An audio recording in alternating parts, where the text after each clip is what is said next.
Try natin yung spicy pork.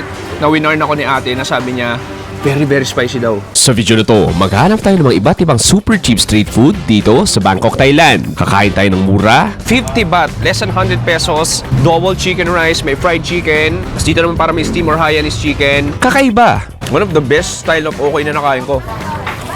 Hindi ko kumakain ako ng kuchay dumplings pero malutong. Exciting. Yun yung gusto ko sa Thailand eh. Yung karinderya nila dito, halo-halo yung ulam sa isang plato. At higit sa lahat, iba't ibang masasarap na Bangkok street food dito sa Thailand. Ready ka na ba? Tara!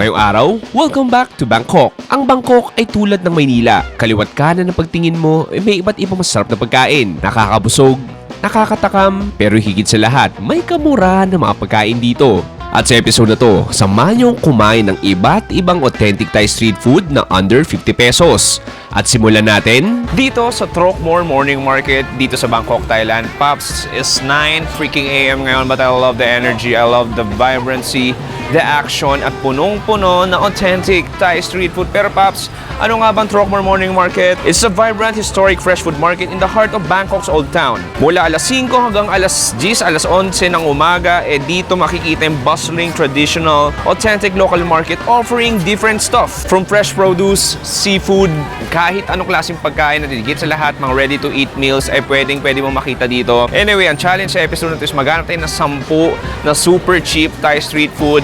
Maybe 50 pesos street food, maybe a 40 pesos street food, I don't know. Anyway, proceed tayo, hanap tayo ng unang food trip dito sa Bangkok. Tara!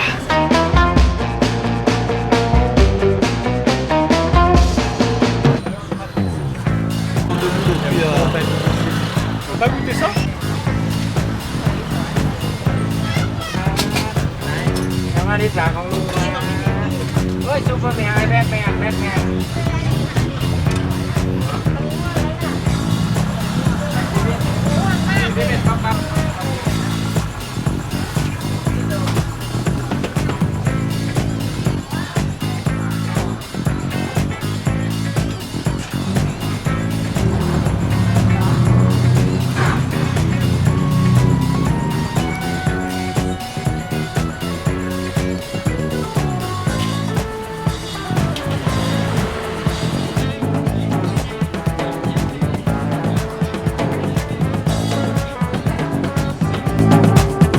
Okay pare, ngayon tikman na natin itong Thai coconut crepes sa maliliit. Nasa 30 baht lang to, nasa 55 pesos lang, di ba? Sobrang mura. Alam mo, simulan ko, eto never ko pa na-try itong flavor na taro. Aya. Okay, cheers.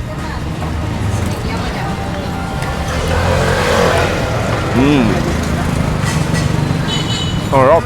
Ang galing kasi yung taro, parang lasang ano na siya, coconut meat. Ang galing lang talagang sarap.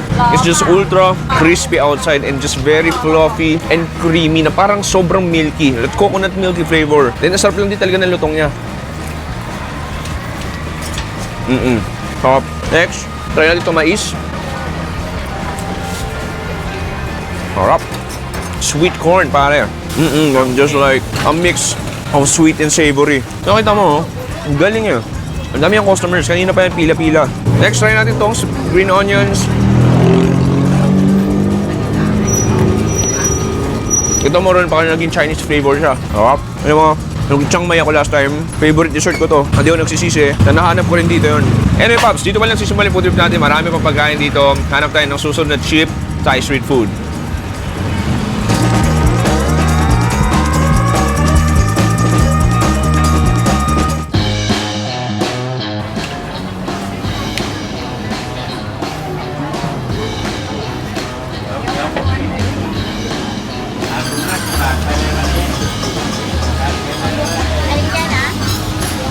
Yeah.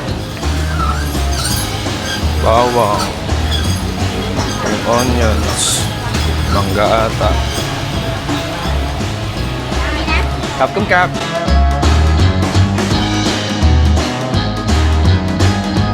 Okay pare, next. Try natin tong Thai lugaw. Nakakaiba. Ang dami ingredients sa parang very unique. Sige, haluin natin. Alam ko parang mangga ata yun o luya. Di ko alam. Ang init pa nito. Sige, tikman natin. Kuha ko dito konti. Kaya ba? Mukhang kaya naman. Cheers.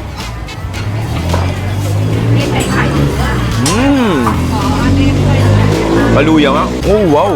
Kakaiba. Kakaibang lugaw. One of the most unique porridge na tikman ko. Hanghang siya.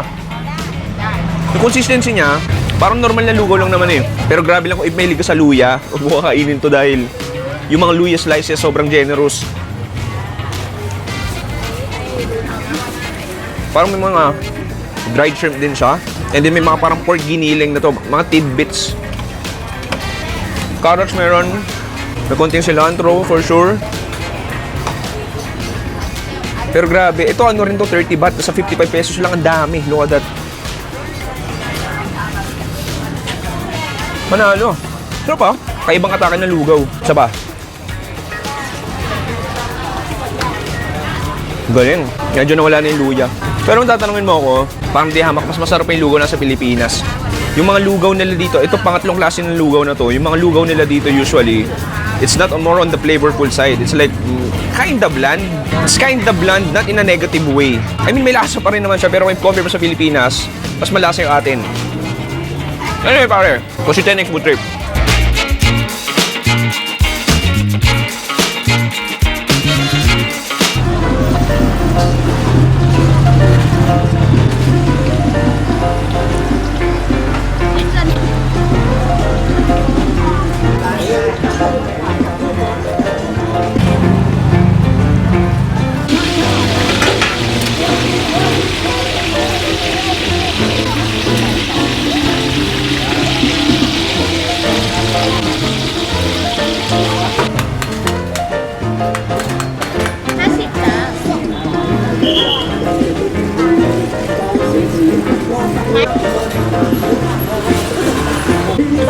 One piece, yeah.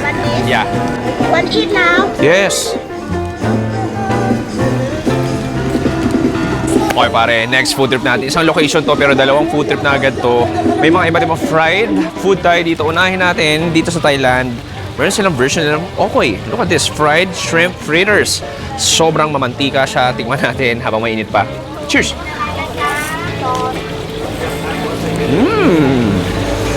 Uy! May katamisan. Oh, weird. May sugar, pare. I mean, it tastes like typical okoy. Very shrimpy, salty, peppery, and super duper crispy at mamantika siya. Pero, may konting katamisan siya. I mean, sarap. Very infused, pare. Ang galing. Oh, wow. One of the best style of okoy na nakain ko. Okay, next natin. Ito naman, yung fish cake. Tikman natin. Cheers.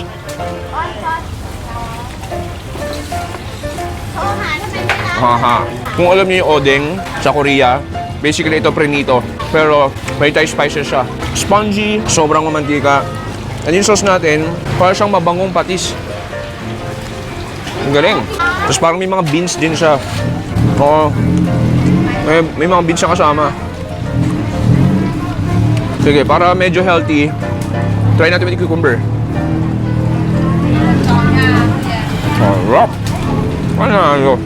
So ito 40 baht, yung okoy 15 baht. Parang wala itong mga 100 pesos lahat yun. O joke lang, sa 100 pesos ba yun? Basta higit kumulang 100 pesos lang yun. Murang-mura, di ba? Anyway pare, lakad-lakad pa tayo. Nasa isang aisle pa lang tayo. Lakad-lakad tayo, hanap tayo next food trip.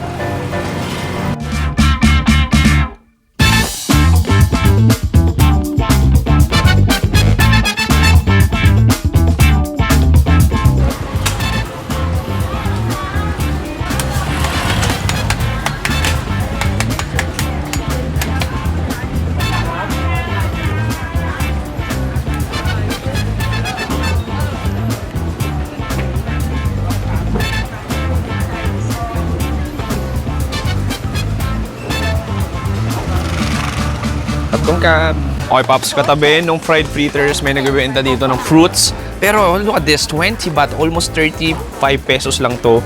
Cute buko juice, pare. Kilala ang Thailand para sa iba't ibang coconut products. Tingnan natin, cheers. Galing, it's just naturally sweet. Akala mo, nilagyan ng spoonful ng asukal, pero ang sarap ng tamis niya. Aroy. Ang sarap ang refreshing lalo ng init ngayong umaga. Iba, no? Iba. I mean, masarap yung buko juice natin sa Pilipinas. Pero ito, though yung coconut siya eh, kaya siguro mas matamis. Okay, ramdam ko na yung electrolyte sa katawan ko, mas gumagana siya. Thank you. Anyway, pare, pang 5 na to. Hanap tayo next food trip.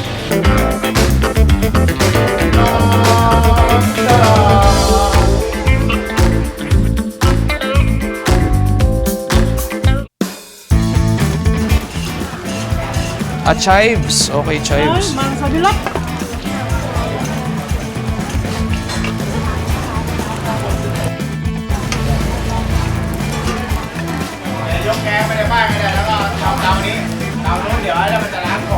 Okay pare, next tirahin na natin tong fried chives pancake. Ang cute si auntie, isa lang binibenta niya. Yun na yun. So para siyang radish cake, pero imbis radish, chives yung gamit niya. So nilagyan to ng spicy vinegar tsaka ng parang soy sauce. Tingnan natin. Mainit pa, cheers.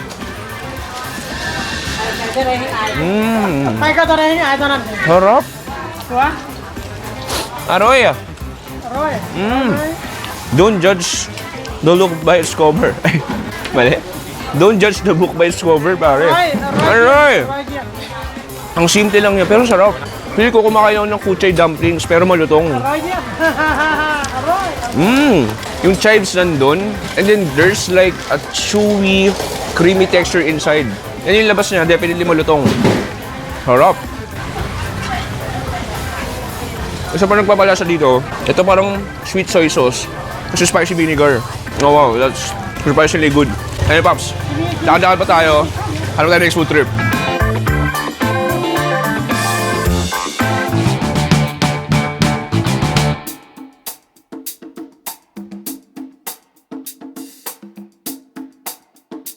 Okay pare, next food trip, hindi kompleto ang palengke experience mo. If walang karinderya, so dito Pops, pwede ka mamili ng 2 hanggang 3 ulam. Alam mo, minsan lang din nandito. How much 3 toppings?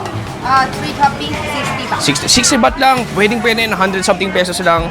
Sige, try natin to. Okay, this one, and then this one. Yes? Yeah, eat here. This one, and then this one. So, kumukuha siya ng kanin doon. Yeah. Okay, so ito yung parang spicy fish natin. This sweet and spicy. Yeah, okay, sweet and spicy. And then, itong spicy pork natin. Nice. And then this one. What's it, pork? This very spicy. Oh. I like very spicy. Ha! I like very spicy. Ang yabang ko. Ayan, at pork. Yeah, pork. Okay, 60 baht. Kapkum kap. You want water?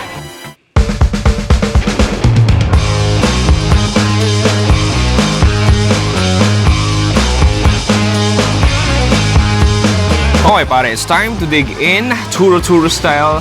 60 baht, magkano yun? Mura lang to, no? Mura pa to. 60 baht. Alam kong lagpas 50 pesos yun. 110 pesos. 11, to be exact, 111. Sige, alam mo, tikman ko muna. Itong ating parang sweet spicy pork. Cheers. Hindi siya pork na pork. Parang meatball. Oh, meatball siya. Pero sarap. Basically, sweet spicy lang. Hindi masyadong manghang. Kasi ito, lasang fishball, pero pork yung gamit. Sige, next. Try natin tong isda. Sweet and spicy fish naman. Cheers. Sarap. Malutong. Oh, nice. Malutong siya. And then, parang may hint siya ng basil. Banalis lang. Sarap. Yun yung gusto ko sa Thailand eh. Yung karinderya nila dito. May siya sa halo-halo yung ulam sa isang plato. Dapat nga yung karinderya sa Pilipinas ganun din eh. Like, dapat may choice na 2 ulam, 3 ulam. Okay, last try natin yung spicy pork. Na-winner na ako ni ate na sabi niya, very, very spicy daw. Tingnan natin. Mayabang ako eh. Cheers.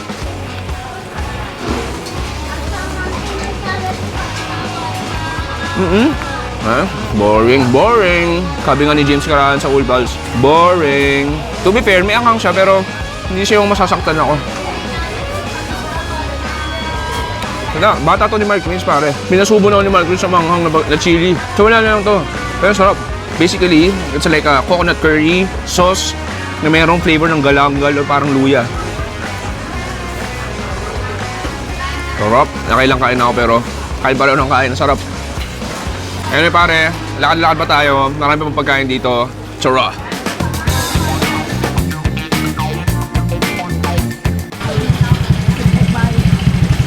Kita mo hindi siya makadaan. Na-stuck na siya. Hindi ko alam kung pwede ba sasakyan dito eh.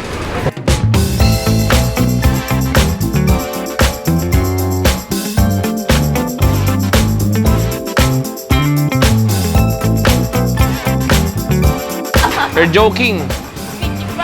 50 pa. Binobola ko sila dito. Ah, may kotse na naman. Where you come from? Philippines.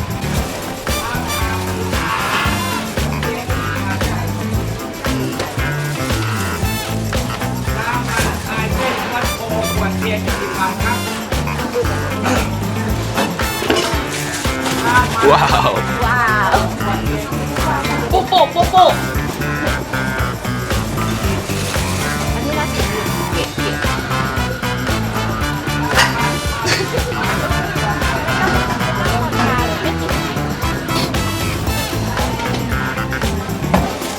Popo. Pupu, okay. Popo, okay.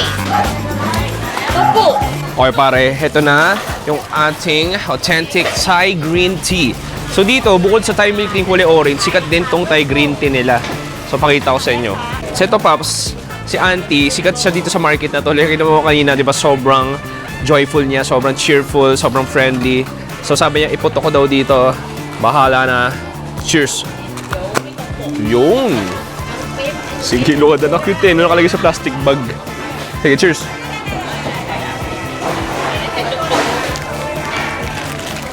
Sarap. Medyo na sobrang lang sa tamis. Pero sarap. Refreshing. Grabe yung carnation. Feel ko sponsor siya ng carnation eh. Grabe yung paparada. Sobrang milky. Medyo problema ko lang. Medyo nawala nila sa ng tsaa. Parang moron gata siya. Grabe pare. Nagre-reklamo ba ako? Ang sarap nito. 25 baht lang. Wala pang 50 pesos to. Sobrang refreshing pare. Anyway, Pops, lakad-lakad ba tayo? Lumapatak ng pawis sa aking mukha. Hanap tayo next food trip.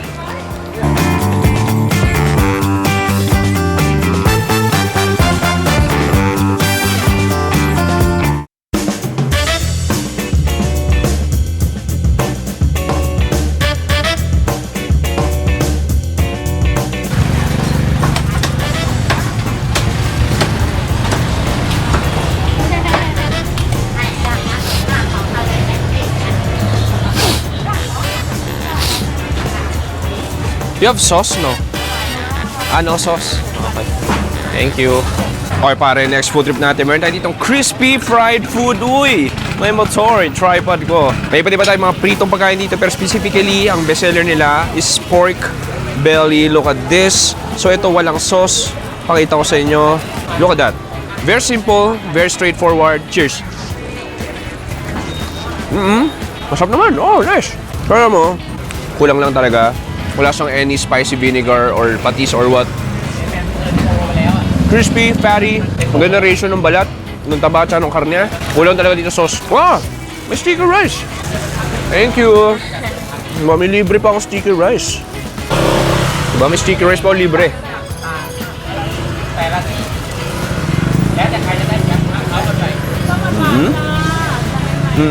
Kasama ang sausaw.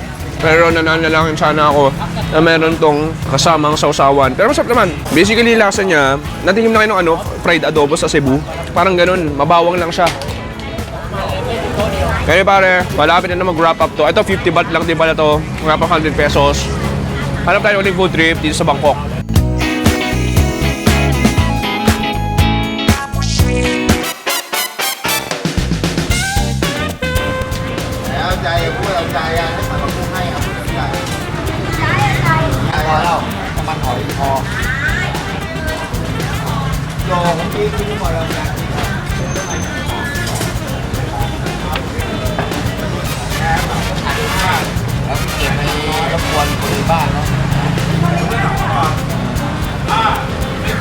เราไม่มีเตาเราไม่มีถังแก๊สเรากินเป็ดอย่างเดียว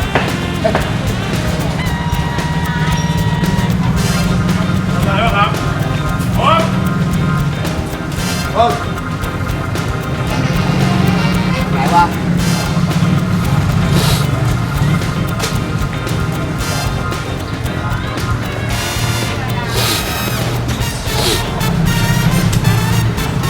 Ayos yung baga niya.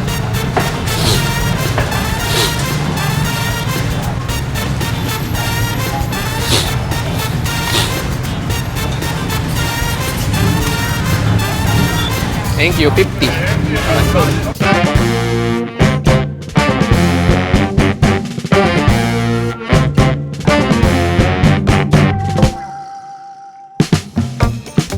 Boom pare, last food trip, 50 baht, less than 100 pesos.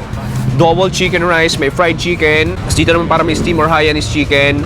Tikman natin, pero bago lahat, meron tayo ditong free chicken soup or complimentary chicken soup. Uy, may mga chicken meat talaga. Ayan, no? Parang siyang tinolang maasim. Sarap.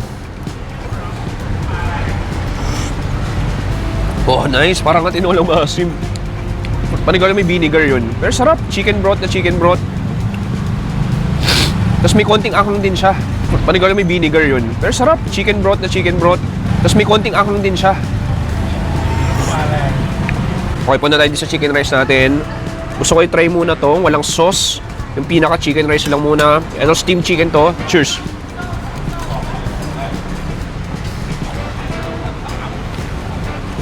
Sarap. I mean, hindi pa rin Hainanese sa Singapore na ganun ka-juicy at ganun ka-flavorful. Though, masarap pa rin. Manok na manok lang din talaga. Tapos ang juicy at ang lambot. Pero ang pwede mong gawin dyan, is lagyan mo nito parang sweet soy sauce. Tapos itong spicy vinegar o sweet chili vinegar. Tapos pwede mo rin lagyan ito isa pang klaseng vinegar nila. Okay, this time naman try natin yung pinaka fried chicken. Kanina steam, ito fried chicken. Try natin. Cheers.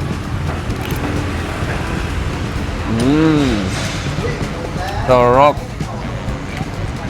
Laking tulong nitong parang ano, sweet soy sauce nila. Galing. Tapos vinegar natin. Na-enhance yung flavor. Kahit yung kanin natin eh, fragrant na siya. Okay, cheers. Ano ako eh. Kung papapiliin ako, na-strip ko pa rin yung ano, yung steamed chicken. Pero I mean, 50 baht, less than 100 pesos, gantong quality na pagkain, di ba? Sobrang sulit na nito. Hey, Pops, kainin ko na to. Tingnan natin magkano ginastos natin sa food trip natin ngayong umaga.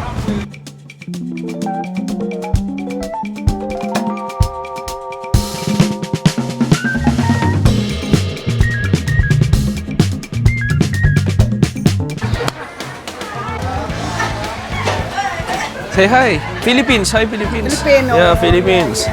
Boom! Pare, dito nagtatapos ang ating super cheap under 100 pesos challenge dito sa Bangkok, Thailand. Dito sa Truck More Morning Market. Sana na-enjoy nyo yung food trip din. Ang mumura, pare. Alam mo, so far, ang pinaka-favorite ko, sabihin natin, ay yung, ito yung karinderya, masarap. Yung chives cake, masarap din yun. Tapos, syempre yung huli siguro, yung para Hainanese chicken rice. Pops, ang tanong, Chewy, magkano lahat ang ginastos mo? Lahat lang ng yon is 340 baht o sa pesos, 633 pesos, pare. It's so super freaking cheap. Thailand, one of the best destinations for food. Sulit na sulit pera mo dito, hindi aaray. Pops, sana nag-enjoy kayo doon. Kung natuwa ka sa video na to, mag-like, subscribe at comment at mag-subscribe na dito sa main channel natin na Chewy Show at sa second channel natin, another Chewy Show ko si Chewy. Dito sa Bangkok, Thailand, sabi stay safe. Ang init, it's a good night and goodbye. Bang! Ang init, grabe. Wow, ang init talaga. Pero sarap. Diba? Mura pare, mura. Bye!